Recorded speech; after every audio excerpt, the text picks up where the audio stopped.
sir. Move aside, miss. Can you step aside, please? That's her. Miss, we'd like to have a word to you about your dress. What's wrong with it? You stole it. I saw you. Hi guys, and welcome back to my movie reviews. Since it's August, which is my birthday month, I like to talk about Australian films instead of classics, although some of these are classics as well. So today's film is Muriel's Wedding from 1994. This was a bit of a breakout film when it came out.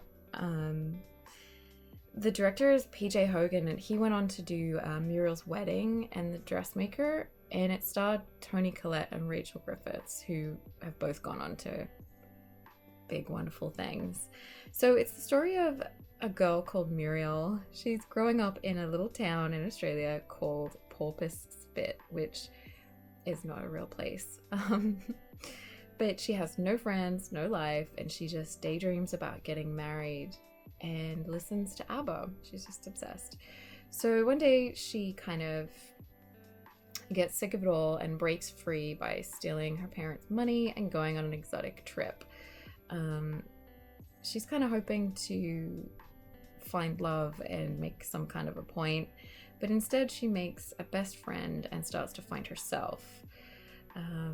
But when the chance of a dream wedding turns up, she has to ask herself, is she going to give up the new self that she's found in her friendship for her old dream, or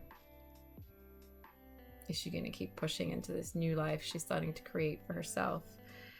This film is an absolute gem. It's got the ABBA sort of soundtrack, so it's super catchy and really fun. And it's got really good one-liners, as well as these amazing key performances from Toni Collette and Rachel Griffiths. If you're trying to place them, Toni Collette is from Little Miss Sunshine and Hereditary, and Rachel Griffiths is from 6 Feet Under, is probably the one that springs to mind for me with her the most. So those two leads just make you love them and believe in them. And I don't know, something about Muriel, like, she's kind of a loser and a misfit, but she's also a dreamer, and she's imperfect. So her sort of personal growth is very, I don't know, it's just very watchable, very interesting. She really makes you care about her, even though some of the things she does, you kind of think she's not always a nice person. She's human. So this film was kind of interesting because it shows a more suburban Australian life and the narrowness of expectation there. The film has some other girls that are from the same place as Muriel, and they're awful. They're really awful. They really have this idea that they're something special. And yeah, I think there's also Muriel's family who want her to be better, and yet their own kind of judgment of her keeps her in her place as the loser of the family. So this is kind of very different to Australian films that had come before in the 70s and 80s.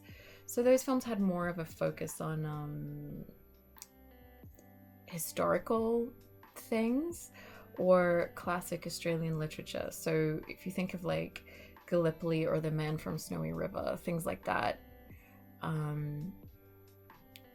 it's kind of a myth-making process of putting on the big screen a mythology of Australian identity. Whereas this is kind of almost making fun of that identity because it's suburban life, it's sort of normal and everyday.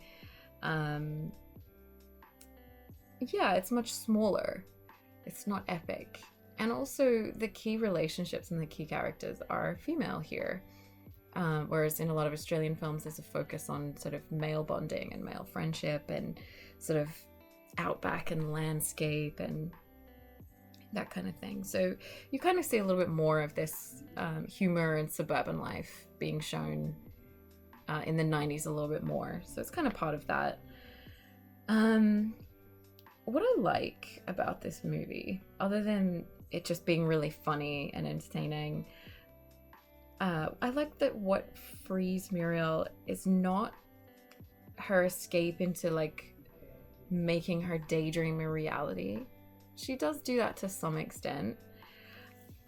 But it's actually, you know, her friendships and her relationship with herself, that improvement and exploring that builds her character into a stronger, more assertive person.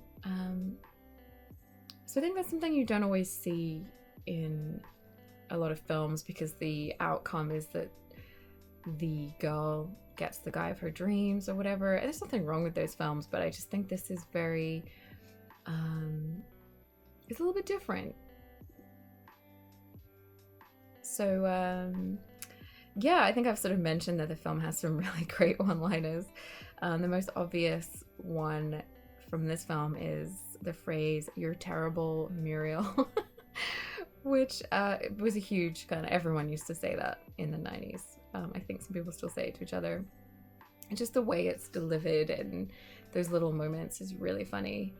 Toni Collette is pretty much amazing in anything she does, but this is one of my favorite films of hers because I think she gets to be sort of funny and awkward as well as becoming a strong person. Like, there's a real transition of her character in this, which is really nice. And Rachel Griffiths is so good as the friend that kind of helps her find herself and is just brash, and I don't know, she's a cool person.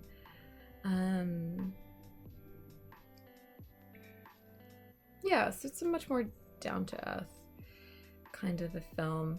I think this is such a good film if you're having a bad day, because Muriel feels like a loser, but is she really? Okay, she kind of is at the start, but by the end she's become more herself and more inhabits herself more. She finds her voice, she finds a friend. I think it's kind of a love letter to misfits and dreamers and people who don't fit in. And it kind of encapsulates the tall poppy syndrome that sometimes is a bit of a thing in Australia. There's a lot of expectations, and people can be pretty open-minded.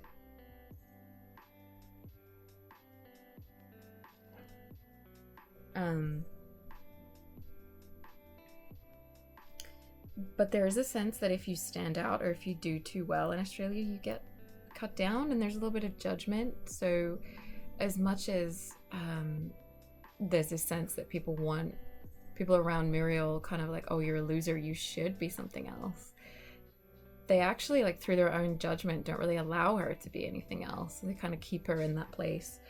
So yeah, I don't know, I find that kind of an interesting aspect of this. So yeah, there was a musical version of this on the stage, and this film won a Golden Globe nomination. It's a great little film. So yeah, I think ultimately it's a film about real love and real life. So it's that love of your friends and yourself, your self-acceptance, over an unrealistic fairy story or some kind of a dreamlike happy ending. Yeah, I mean, Muriel goes looking for a dream, and instead she finds a friend and she finds herself, and she finds her self-empowerment, and I think that's a pretty good ending. There is the sense that, you know, there's kind of this guy that likes her and maybe they're meant to be together, but that's not really the end of the film. That's kind of Muriel being herself is the end, the happy ending. So I think that's really cool. I think that's kind of an ending you don't see as much So yeah, definitely a good one to watch on a rainy day, or if you're kind of struggling, having a bad week. It's very fun and uplifting, and it has a good, positive, kind of empowering message. So yeah, that's Muriel's Wedding. If you think Muriel is terrible, or you're a terrible Muriel yourself, I'd love to hear from you in the comments. I will see you down there, and thanks for watching.